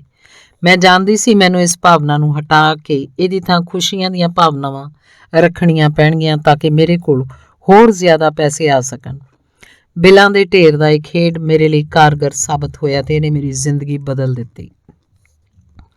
ਤੁਸੀਂ ਵੀ ਇਸ ਤਰ੍ਹਾਂ ਦੀ ਖੇਡ ਆਜ਼ਾਦ ਕਰ ਸਕਦੇ ਹੋ। ਅੰਦਰਲੇ ਅਹਿਸਾਸ ਨਾਲ ਤੁਸੀਂ ਫੌਰਨ ਜਾਣ ਜਾਓਗੇ ਕਿ ਤੁਹਾਡੇ ਲਈ ਕਿਹੜੀ ਚੀਜ਼ ਸਭ ਤੋਂ ਚੰਗੀ ਤਰ੍ਹਾਂ ਕੰਮ ਕਰਦੀ ਹੈ। ਜਦੋਂ ਤੁਸੀਂ ਨਾਟਕ ਕਰੋਗੇ ਤਾਂ ਸਿੱਟੇ ਤੇਜ਼ੀ ਨਾਲ ਮਿਲਣਗੇ। ਲੋਰਲ ਲੇਂਜਮੀਰ ਅਨੁਸਾਰ, ਜੋ ਵਿੱਤੀ ਰਣਨੀਤੀਕਾਰ, ਵਕਤਾ ਤੇ ਵਿਅਕਤੀਗਤ ਅਥੈ ਕਾਰਪੋਰੇਟ ਕੋਚ ਹੈ, ਉਸ ਅਨੁਸਾਰ ਮੈਂ ਇਸ ਵਿਸ਼ਵਾਸ ਨਾਲ ਵੱਡੀ ਹੋਈ ਸੀ ਕਿ ਪੈਸੇ ਲਈ ਇਨਸਾਨ ਨੂੰ ਕਰੜੀ ਮਿਹਨਤ ਕਰਨੀ ਪੈਂਦੀ ਹੈ। ਵੱਡੀ ਹੋਣ ਤੋਂ ਬਾਅਦ ਮੈਂ ਆਪਣੇ ਦਿਮਾਗ 'ਚ ਇਹਦੀ ਥਾਂ ਇਹ ਵਿਚਾਰ ਰੱਖ ਲਿਆ, ਪੈਸਾ ਆਸਾਨੀ ਨਾਲ ਤੇ ਅਕਸਰ ਮਿਲਦਾ ਹੈ। ਹੁਣ ਸ਼ੁਰੂਆਤ 'ਚ ਤਾਂ ਇਹ ਝੂਠ ਵਰਗਾ ਲੱਗਦਾ ਸੀ। ਠੀਕ ਹੈ, ਤੁਹਾਡੇ ਮਸਤਿਸ਼ਕ ਦਾ ਇਹ ਹਿੱਸਾ ਕਹੇਗਾ ਤੁਸੀਂ ਝੂਠੇ ਹੋ, ਇਹ ਮੁਸ਼ਕਿਲ ਹੈ। ਤੁਹਾਨੂੰ ਪਤਾ ਹੋਣਾ ਚਾਹੀਦਾ ਕਿ ਇਸ ਤਰ੍ਹਾਂ ਦਾ ਟੈਨਿਸ ਮੈਚ ਕੁਝ ਸਮੇਂ ਤੱਕ ਚੱਲੇਗਾ। ਜੇ ਮਨ 'ਚ ਇਹੋ ਜਿਹੇ ਵਿਚਾਰ ਹੋਣ, ਪੈਸੇ ਕਮਾਉਣ ਲਈ ਮੈਨੂੰ ਸੱਚਮੁੱਚ ਕਰੜੀ ਮਿਹਨਤ ਤੇ ਸੰਘਰਸ਼ ਕਰਨਾ ਪਏਗਾ, ਤਾਂ ਉਹਨਾਂ ਨੂੰ ਫੌਰਨ ਬਾਹਰ ਕੱਢ ਦਿਓ। ਉਹਨਾਂ ਵਿਚਾਰਾਂ ਨੂੰ ਸੋਚ ਕੇ ਤੁਸੀਂ ਇੱਕ ਖਾਸ ਫ੍ਰੀਕੁਐਂਸੀ ਭੇਜੀ ਸੀ ਤੇ ਇਸੇ ਕਾਰਨ ਤੁਹਾਨੂੰ ਜ਼ਿੰਦਗੀ 'ਚ ਭੈੜੇ ਅਨੁਭਵ ਮਿਲੇ। ਲੋਰਲ ਲੇਂਜਮੀਰ ਦੀ ਸਲਾਹ ਮੰਨੋ ਤੇ ਉਹਨਾਂ ਵਿਚਾਰਾਂ ਦੀ ਥਾਂ ਇਹ ਵਿਚਾਰ ਰੱਖ ਲਓ, ਪੈਸਾ ਆਸਾਨੀ ਨਾਲ ਤੇ ਅਕਸਰ ਮਿਲਦਾ ਹੈ। ਡੇਵਿਡ ਸਕਰਮਰ, ਪੈਸਾ ਬਣਾਉਣ ਦੇ ਵਿਸ਼ੇ 'ਚ ਇਹ ਜਾਣ ਲਓ ਕਿ ਦੌਲਤ ਇੱਕ ਮਾਨਸਿਕਤਾ ਹੈ। ਇਹਦਾ ਸੰਬੰਧ ਇਸ ਗੱਲ ਨਾਲ ਹੈ ਕਿ ਤੁਸੀਂ ਕਿਵੇਂ ਸੋਚਦੇ ਹੋ। ਲੋਰਲ ਲੇਂਜਮੀਰ, ਮੈਂ ਲੋਕਾਂ ਨੂੰ ਜਿਹੜੀ ਕੋਚਿੰਗ ਦਿੰਦੀ ਹਾਂ ਉਹਦਾ 80% ਹਿੱਸਾ ਉਹਨਾਂ ਦੇ ਮਨੋਵਿਗਿਆਨ ਤੇ ਸੋਚਣ ਦੇ ਤਰੀਕੇ ਨਾਲ ਸੰਬੰਧਿਤ ਹੁੰਦਾ ਹੈ। ਮੈਂ ਜਾਣਦੀ ਹਾਂ ਲੋਕ ਕਹਿੰਦੇ ਹਨ, ਉਹ ਤੁਸੀਂ ਇੰਜ ਕਰ ਸਕਦੇ ਹੋ, ਲੇਕਿਨ ਮੈਂ ਨਹੀਂ ਕਰ ਸਕਦਾ। ਬਹਰਹਾਲ, ਲੋਕਾਂ 'ਚ ਧਨ ਨਾਲ ਆਪਣੇ ਅੰਦਰੂਨੀ ਸੰਬੰਧ ਤੇ ਗੱਲਬਾਤ ਨੂੰ ਬਦਲਣ ਦੀ ਸਮਰੱਥਾ ਹੁੰਦੀ ਹੈ। ਚੰਗੀ ਖਬਰ ਇਹ ਹੈ ਕਿ ਜਿਸ ਪਲ ਤੁਸੀਂ ਫੈਸਲਾ ਕਰਦੇ ਹੋ ਕਿ ਤੁਹਾਡਾ ਗਿਆਨ ਤੁਹਾਡੇ ਬਚਪਨ ਦੀਆਂ ਝੂਠੀਆਂ ਧਾਰਨਾਵਾਂ ਤੋਂ ਜ਼ਿਆਦਾ ਮਹੱਤਵਪੂਰਨ ਹੈ, ਉਸੇ ਪਲ ਤੁਸੀਂ ਸਮਰਿੱਧੀ ਦੀ ਰਾਹ 'ਚ ਆਪਣਾ ਗੇਅਰ ਬਦਲ ਲਓਗੇ। ਸਫਲਤਾ ਬਾਹਰੋਂ ਨਹੀਂ, ਅੰਦਰੋਂ ਆਉਂਦੀ ਹੈ। ਰਾਲਫ ਵਾਲਡੋ ਇਮਰਸਨ ਅਨੁਸਾਰ, ਜ਼ਿਆਦਾ ਪੈਸੇ ਨੂੰ ਆਪਣੇ ਵੱਲ ਆਕਰਸ਼ਿਤ ਕਰਨ ਲਈ ਤੁਹਾਨੂੰ ਇਸ ਬਾਰੇ ਚੰਗਾ ਮਹਿਸੂਸ ਕਰਨਾ ਪਏਗਾ। ਜ਼ਾਹਿਰ ਹੈ, ਜਦੋਂ ਲੋਕਾਂ ਕੋਲ ਬਥੇਰਾ ਪੈਸਾ ਨਹੀਂ ਹੁੰਦਾ ਤਾਂ ਉਹ ਪੈਸਿਆਂ ਬਾਰੇ ਚੰਗਾ ਮਹਿਸੂਸ ਨਹੀਂ ਕਰਦੇ, ਲੇਕਿਨ ਇਹ ਨਕਾਰਾਤਮਕ ਭਾਵਨਾਵਾਂ ਜ਼ਿਆਦਾ ਪੈਸੇ ਨੂੰ ਤੁਹਾਡੇ ਕੋਲ ਆਉਣ ਤੋਂ ਰੋਕ ਰਹੀਆਂ।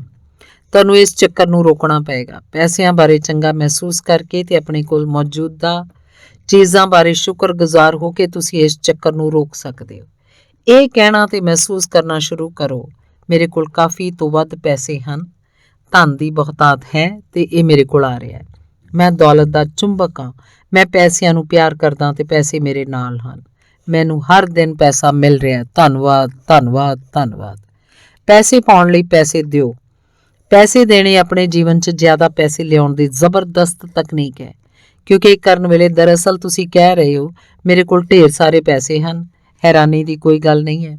ਦੁਨੀਆ ਦੇ ਸਭ ਤੋਂ ਦੌਲਤਮੰਦ ਲੋਕ ਸਭ ਤੋਂ ਵੱਡੇ ਦਾਨੀ ਹੁੰਦੇ ਹਨ। ਉਹ ਬਹੁਤ ਵੱਡੀ ਰਕਮ ਦਾਨ ਦਿੰਦੇ ਹਨ ਤੇ ਇਸ ਤੋਂ ਬਾਅਦ ਆਕਰਸ਼ਣ ਦੇ ਨਿਯਮ ਰਾਹੀਂ ਬ੍ਰਹਿਮੰਡ ਬਦਲੇ 'ਚ ਉਹਨਾਂ ਨੂੰ ਢੇਰ ਸਾਰੀ ਦੌਲਤ ਦਾ ਖਜ਼ਾਨਾ ਪ੍ਰਦਾਨ ਕਰਦਾ ਹੈ, ਕਈ ਗੁਣਾ। ਜੇ ਤੁਸੀਂ ਸੋਚ ਰਹੇ ਹੋ ਮੇਰੇ ਕੋਲ ਦੇਣ ਲਈ ਬਹੁਤੇ ਪੈਸੇ ਨਹੀਂ ਹੈ, ਹੁਣ ਤੁਸੀਂ ਜਾਣ ਗਏ ਹੋ ਕਿ ਤੁਹਾਡੇ ਕੋਲ ਬਹੁਤ ਪੈਸੇ ਕਿਉਂ ਨਹੀਂ ਹੈ। ਜੇ ਤੁਸੀਂ ਸੋਚਦੇ ਹੋ ਤੁਹਾਡੇ ਕੋਲ ਦਾਨ ਲਈ ਕਾਫੀ ਪੈਸੇ ਨਹੀਂ ਹੈ ਤਾਂ ਦੇਣੇ ਸ਼ੁਰੂ ਕਰ ਦਿਓ। ਜਦੋਂ ਤੁਸੀਂ ਦਾਨ ਦੇਣ 'ਚ ਆਸਥਾ ਦਰਸਾਉਂਦੇ ਹੋ ਤਾਂ ਆਕਰਸ਼ਣ ਦਾ ਨਿਯਮ ਤੁਹਾਨੂੰ ਜ਼ਿਆਦਾ ਪੈਸੇ ਦੇਵੇਗਾ ਤਾਂ ਕਿ ਤੁਸੀਂ ਹੋਰ ਜ਼ਿਆਦਾ ਦਾਨ ਦੇ ਸਕੋ। ਦਾਨ ਦੇਣ ਤੇ ਤਿਆਗ ਕਰਨ 'ਚ ਬੜਾ ਫਰਕ ਹੁੰਦਾ ਹੈ। ਦਾਨ ਸੁਖਮਈ ਭਾਵਨਾਵਾਂ ਨਾਲ ਭਰੇ ਦਿਲ ਨਾਲ ਦਿੱਤਾ ਜਾਂਦਾ ਹੈ। ਤਿਆਗ ਕਰਨ ਵੇਲੇ ਚੰਗਾ ਮਹਿਸੂਸ ਨਹੀਂ ਹੁੰਦਾ। ਦੋਨਾਂ ਨੂੰ ਬਰਾਬਰ ਨਾ ਸਮਝੋ, ਇਹ ਬਿਲਕੁਲ ਵਿਪਰੀਤ ਹਨ। ਇੱਕ ਕਮੀ ਦਾ ਸੰਕੇਤ ਭੇਜਦਾ, ਦੂਜਾ ਲੋੜ ਤੋਂ ਵੱਧ ਦਾ ਸੰਕੇਤ ਭੇਜਦਾ ਹੈ। ਇੱਕ ਤੋਂ ਚੰਗਾ ਮਹਿਸੂਸ ਹੁੰਦਾ, ਦੂਜੇ ਨਾਲ ਚੰਗਾ ਮਹਿਸੂਸ ਨਹੀਂ ਹੁੰਦਾ। ਤਿਆਗ ਆਖਰਕਾਰ ਨਾਪਸੰਦਗੀ ਵੱਲ ਲੈ ਜਾਏਗਾ। ਪੂਰੇ ਦਿਲ ਨਾਲ ਦਾਨ ਦੇਣਾ ਤੁਹਾਡੇ ਵੱਲੋਂ ਕੀਤੇ ਜਾਣ ਵਾਲੇ ਸਭ ਤੋਂ ਖੁਸ਼ਮਈ ਕੰਮਾਂ 'ਚੋਂ ਇੱਕ ਹੈ ਤੇ ਆਕਰਸ਼ਣ ਦਾ ਨਿਯਮ ਉਸ ਸੰਕੇਤ ਨੂੰ ਫੜ ਲਏਗਾ ਤੇ ਤੁਹਾਡੇ ਜੀਵਨ 'ਚ ਉਹ ਹੜ ਲਿਆਏਗਾ। ਤੁਸੀਂ ਫਰਕ ਆਪ ਮਹਿਸੂਸ ਕਰ ਸਕਦੇ ਹੋ। ਜੇਮਸ ਰੇ ਅਨੁਸਾਰ, ਮੈਂ ਬਹੁਤ ਸਾਰੇ ਲੋਕਾਂ ਨੂੰ ਦੇਖਦਾ ਜਿਹੜੇ ਢੇਰ ਸਾਰਾ ਪੈਸਾ ਤਾਂ ਕਮਾਉਂਦੇ ਹੈ, ਲੇਕਿਨ ਲੋਕਾਂ ਨਾਲ ਉਹਨਾਂ ਦੇ ਸੰਬੰਧ ਬੜੇ ਖਰਾਬ ਜਾਂ ਭੈੜੇ ਹੁੰਦੇ ਹੈ। ਇਹ ਅਸਲ ਦੌਲਤ ਨਹੀਂ ਹੈ। ਤੁਸੀਂ ਪੈਸਿਆਂ ਦੇ ਪਿੱਛੇ ਦੌੜ ਕੇ ਅਮੀਰ ਤਾਂ ਬਣ ਸਕਦੇ ਹੋ, ਲੇਕਿਨ ਇਸ ਗੱਲ ਦੀ ਕੋਈ ਗਰੰਟੀ ਨਹੀਂ ਹੈ ਕਿ ਤੁਸੀਂ ਦੌਲਤਮੰਦ ਬਣ ਜਾਓ। ਮੈਂ ਨਹੀਂ ਕਹਿ ਰਿਹਾ ਕਿ ਪੈਸਾ ਦੌਲਤ ਦਾ ਹਿੱਸਾ ਨਹੀਂ ਹੈ। ਇਹ ਬੇਸ਼ੱਕ ਹੀ ਹੈ, ਲੇਕਿਨ ਇਹ ਸਿਰਫ ਹਿੱਸਾ ਹੈ। ਮੈਂ ਬਹੁਤੇ ਇਹੋ ਜਿਹੇ ਲੋਕਾਂ ਨੂੰ ਦੇਖਦਾ ਜਿਹੜੇ ਅਧਿਆਤਮਕ ਹਨ ਲੇਕਿਨ ਹਰ ਸਮੇਂ ਬਿਮਾਰ ਤੇ ਕੰਗਾਲ ਰਹਿੰਦੇ ਹਨ। ਇਹ ਵੀ ਦੌਲਤ ਨਹੀਂ ਹੈ। ਜੀਵਨ ਦਾ ਮਤਲਬ ਮਾਲਾਮਾਲ ਹੋਣਾ ਹੈ ਸਾਰੇ ਖੇਤਰਾਂ 'ਚ। ਜੇ ਤੁਹਾਨੂੰ ਇਹ ਯਕੀਨ ਕਰਨਾ ਸਿਖਾਇਆ ਗਿਆ ਕਿ ਦੌਲਤਮੰਦ ਬਣਨਾ ਅਧਿਆਤਮਕ ਨਜ਼ਰੀਏ ਨਾਲ ਚੰਗਾ ਨਹੀਂ ਹੈ, ਤਾਂ ਮੈਂ ਤੁਹਾਨੂੰ Catherine ਪਾਂਡਰ the the ਮਿਲੀਅਨਰਜ਼ of the Bible series ਪੜ੍ਹਨ ਦੀ ਸਲਾਹ ਦੇਣਾ ਚਾਹਾਂਗੀ। ਇਹਨਾਂ ਬਿਹਤਰੀਨ ਪੁਸਤਕਾਂ ਤੋਂ ਤੁਹਾਨੂੰ ਇਹ ਪਤਾ ਚੱਲੇਗਾ ਕਿ ਇਬਰਾਹਿਮ, ਇਸਾਕ, ਜੈਕਬ, ਜੋਸੇਫ, ਮੋਜੇਸ ਤੇ ਈਸਾ ਮਸੀਹ ਨਾ ਸਿਰਫ ਸਮਰਿੱਧੀ ਦੇ ਉਪਦੇਸ਼ਕ ਸਨ, ਬਲਕਿ ਆਪ ਮਿਲੀਅਨਰ ਸਨ ਤੇ ਇੰਨੇ ਸ਼ਾਹੀ ਜੀਵਨ ਸ਼ੈਲੀ ਨਾਲ ਜਿਉਂਦੇ ਸਨ ਜਿਹਦੀ ਕਲਪਨਾ ਵਰਤਮਾਨ ਯੁੱਗ ਦੇ ਕਈ ਮਿਲੀਅਨਰਜ਼ ਵੀ ਨਹੀਂ ਕਰ ਸਕਦੇ। ਤੁਸੀਂ ਸਾਮਰਾਜ ਦੇ ਵਾਰਸ ਹੋ। ਸਮਰਿੱਧੀ ਤੁਹਾਡਾ ਜਨਮ ਸਿੱਧ ਅਧਿਕਾਰ ਹੈ ਤੇ ਜੀਵਨ ਦੇ ਹਰ ਖੇਤਰ 'ਚ ਤੁਹਾਡੇ ਹੱਥ ਅੰਦਰ ਇੰਨੀ ਪ੍ਰਚੁਰਤਾ ਦੀ ਕੁੰਜੀ ਹੈ ਜਿਹਦੀ ਤੁਸੀਂ ਕਲਪਨਾ ਵੀ ਨਹੀਂ ਕਰ ਸਕਦੇ। ਤੁਸੀਂ ਹਰ ਮਨ ਚਾਹੀ ਚੀਜ਼ ਦੇ ਹੱਕਦਾਰ ਹੋ ਤੇ ਬ੍ਰਹਿਮੰਡ ਤੁਹਾਨੂੰ ਉਹ ਚੀਜ਼ ਦੇਵੇਗਾ, ਲੇਕਿਨ ਤੁਹਾਨੂੰ ਆਪਣੇ ਜੀਵਨ 'ਚ ਇਸ ਲਈ ਸੱਦਾ ਦੇਣਾ ਹੋਏਗਾ। ਹੁਣ ਤੁਸੀਂ ਰਹੱਸ ਜਾਣ ਚੁੱਕੇ ਹੋ। ਤੁਹਾਡੇ ਕੋਲ ਹੁਣ ਚਾਬੀ ਹੈ। ਚਾਬੀ ਤੁਹਾਡੇ ਵਿਚਾਰ ਤੇ ਭਾਵਨਾਵਾਂ ਹਨ। ਇਹ ਚਾਬੀ ਸਾਰੀ ਜ਼ਿੰਦਗੀ ਤੁਹਾਡੇ ਹੱਥ 'ਚ ਰਹਿੰਦੀ ਹੈ। ਮਾਰਸੀ ਸ਼ਿਮਾਫ ਅਨੁਸਾਰ ਪੱਛਮੀ ਸੰਸਕ੍ਰਿਤੀ ਜਾਂ ਸੱਭਿਆਚਾਰ 'ਚ ਬਹੁਤੇ ਲੋਕ ਸਫਲਤਾ ਦੀ ਭਾਲ 'ਚ ਜੁਟੇ ਰਹਿੰਦੇ ਹਨ। ਉਹ ਵੱਡਾ ਮਕਾਨ ਚਾਹੁੰਦੇ ਹਨ, ਆਪਣੇ ਕਾਰੋਬਾਰ 'ਚ ਸਫਲਤਾ ਚਾਹੁੰਦੇ ਹਨ, ਉਹ ਤਮਾਮ ਬਾਹਰਲੀਆਂ ਚੀਜ਼ਾਂ ਚਾਹੁੰਦੇ ਹਨ, ਲੇਕਿਨ ਅਸੀਂ ਆਪਣੀ ਖੋਜ 'ਚ ਪਾਇਆ ਹੈ ਕਿ ਇਸ ਗੱਲ ਦੀ ਕੋਈ ਗਰੰਟੀ ਨਹੀਂ ਹੈ ਕਿ ਇਹਨਾਂ ਬਾਹਰਲੀਆਂ ਚੀਜ਼ਾਂ ਦੇ ਮਿਲਣ ਤੋਂ ਬਾਅਦ ਉਹ ਸੱਚਮੁੱਚ ਖੁਸ਼ ਹੋ ਜਾਣਗੇ ਜਿਹੜਾ ਉਹਨਾਂ ਦਾ ਟੀਚਾ ਹੈ। ਅਸੀਂ ਇਹਨਾਂ ਬਾਹਰਲੀਆਂ ਚੀਜ਼ਾਂ ਦਾ ਪਿੱਛਾ ਇਹ ਸੋਚ ਕੇ ਕਰਦੇ ਹਾਂ ਕਿ ਇਹਨਾਂ ਤੋਂ ਮਿਲਣ ਬਾਅਦ ਸਾਨੂੰ ਖੁਸ਼ੀ ਮਿਲ ਜਾਏਗੀ, ਲੇਕਿਨ ਮਾਮਲਾ ਬਿਲਕੁਲ ਪੁੱਠਾ ਹੈ। ਤੁਹਾਨੂੰ ਪਹਿਲਾਂ ਅੰਦਰੂਨੀ ਖੁਸ਼ੀ, ਅੰਦਰਲੀ ਸ਼ਾਂਤੀ, ਅੰਦਰੂਨੀ ਭਵਿੱਖ ਦ੍ਰਿਸ਼ਟੀ ਵੱਲ ਜਾਣਾ ਪੈਂਦਾ ਹੈ। ਇਸ ਦੇ ਬਾਅਦ ਹੀ ਤਮਾਮ ਬਾਹਰਲੀਆਂ ਚੀਜ਼ਾਂ ਪ੍ਰਗਟ ਹੁੰਦੀਆਂ ਹਨ। ਹਰ ਚੀਜ਼ ਜਿਹੜੀ ਤੁਸੀਂ ਚਾਹੁੰਦੇ ਹੋ ਅੰਦਰਲਾ ਕੰਮ ਹੈ। ਬਾਹਰੀ ਜਗਤ ਨਤੀਜਿਆਂ ਦਾ ਸੰਸਾਰ ਹੈ। ਇਹ ਤੁਹਾਡੇ ਵਿਚਾਰਾਂ ਦਾ ਨਤੀਜਾ ਹੈ। ਤੁਹਾਡੇ ਵਿਚਾਰਾਂ ਦੀ ਫ੍ਰੀਕੁਐਂਸੀ ਨੂੰ ਖੁਸ਼ੀ ਤੇ ਸੈੱਟ ਕਰ ਲਓ। ਤੁਹਾਡੇ ਮਨ 'ਚ ਖੁਸ਼ੀ ਦੇ ਆਨੰਦ ਦੀਆਂ ਭਾਵਨਾਵਾਂ ਭਰ ਲਓ। ਆਪਣੀ ਸਾਰੀ ਸ਼ਕਤੀ ਨਾਲ ਉਹਨਾਂ ਨੂੰ ਬ੍ਰਹਿਮੰਡ ਵੱਲ ਭੇਜੋ। ਇੰਜ ਕਰਨ ਤੇ ਤੁਹਾਨੂੰ ਇਹ ਧਰਤੀ ਸੁਰਗ ਜਿੰਨੀ ਸੁੰਦਰ ਲੱਗਣ ਲੱਗੇਗੀ। ਇਸ ਲੇਖ ਦਾ ਸੰਖੇਪ ਰਹੱਸ ਸੰਖੇਪ। ਪਹਿਲਾ, ਦੌਲਤ ਨੂੰ ਆਕਰਸ਼ਿਤ ਕਰਨ ਲਈ ਦੌਲਤ ਤੇ ਧਿਆਨ ਕੇਂਦਰਿਤ ਕਰੋ। ਜਦੋਂ ਤੁਸੀਂ ਪੈਸਿਆਂ ਦੀ ਕਮੀ ਤੇ ਧਿਆਨ ਕੇਂਦਰਿਤ ਕਰਦੇ ਹੋ ਤਾਂ ਤੁਹਾਡੇ ਜੀਵਨ 'ਚ ਜ਼ਿਆਦਾ ਪੈਸੇ ਆਉਣੇ ਅਸੰਭਵ ਹਨ। ਦੂਸਰਾ, ਆਪਣੀ ਕਲਪਨਾ ਦਾ ਉਪਯੋਗ ਕਰਨ ਨਾਲ ਮਦਦ ਮਿਲਦੀ ਹੈ। ਇਹ ਕਲਪਨਾ ਕਰੋ ਕਿ ਤੁਹਾਡੇ ਕੋਲ ਉਹ ਸਾਰਾ ਪੈਸਾ ਹੈ ਜਿਹੜਾ ਤੁਸੀਂ ਚਾਹੁੰਦੇ ਹੋ। ਦੌਲਤਮੰਦ ਹੋਣ ਦੀ ਖੇਡ ਖੇਡਣ ਨਾਲ ਤੁਸੀਂ ਪੈਸਿਆਂ ਬਾਰੇ ਬਿਹਤਰ ਮਹਿਸੂਸ ਕਰੋਗੇ। ਜਦੋਂ ਤੁਸੀਂ ਇਸ ਦੇ ਬਾਰੇ 'ਚ ਬਿਹਤਰ ਮਹਿਸੂਸ ਕਰੋਗੇ ਤਾਂ ਤੁਹਾਡੇ ਜੀਵਨ 'ਚ ਜ਼ਿਆਦਾ ਪੈਸਾ ਪ੍ਰਵਾਹਿਤ ਹੋਏਗਾ। ਤੀਸਰਾ, ਇਸੇ ਵੇਲੇ ਖੁਸ਼ੀ ਮਹਿਸੂਸ ਕਰਨਾ ਤੁਹਾਡੇ ਜੀਵਨ 'ਚ ਪੈਸਾ ਲਿਆਉਣ ਦਾ ਸਭ ਤੋਂ ਤੇਜ਼ ਤਰੀਕਾ ਹੈ। ਚੌਥਾ, ਇਹ ਇਰਾਦਾ ਬਣਾ ਲਓ ਕਿ ਤੁਸੀਂ ਆਪਣੀ ਪਸੰਦ ਦੀ ਹਰ ਚੀਜ਼ ਵੱਲ ਦੇਖ ਕੇ ਇਹ ਕਹੋਗੇ, ਮੈਂ ਇਹਦਾ ਖਰਚਾ ਚੁੱਕ ਸਕਦਾ, ਮੈਂ ਇਸ ਨੂੰ ਖਰੀਦ ਸਕਦਾ। ਇਸ ਤਰ੍ਹਾਂ ਤੁਸੀਂ ਆਪਣੀ ਸੋਚ ਨੂੰ ਬਦਲ ਲਓਗੇ ਤੇ ਪੈਸਿਆਂ ਬਾਰੇ ਬਿਹਤਰ ਮਹਿਸੂਸ ਕਰਨ ਲੱਗੋਗੇ। ਪੰਜਵਾਂ, ਤੁਹਾਡੇ ਜੀਵਨ 'ਚ ਜ਼ਿਆਦਾ ਪੈਸਾ ਲਿਆਉਣ ਲਈ ਪੈਸੇ ਦਾਨ ਕਰੋ। ਜਦੋਂ ਤੁਸੀਂ ਪੈਸਿਆਂ ਨਾਲ ਉਦਾਰ ਹੁੰਦੇ ਹੋ ਤਾਂ ਦੂਜਿਆਂ ਨੂੰ ਦਾਨ ਦੇਣ ਵੇਲੇ ਚੰਗਾ ਮਹਿਸੂਸ ਕਰਦੇ ਹੋ ਤਾਂ ਤੁਸੀਂ ਬ੍ਰਹਿਮੰਡ ਨੂੰ ਇਹ ਸੰਕੇਤ ਭੇਜਦੇ ਹੋ, ਮੇਰੇ ਕੋਲ ਬਹੁਤ ਪੈਸੇ ਹੈ।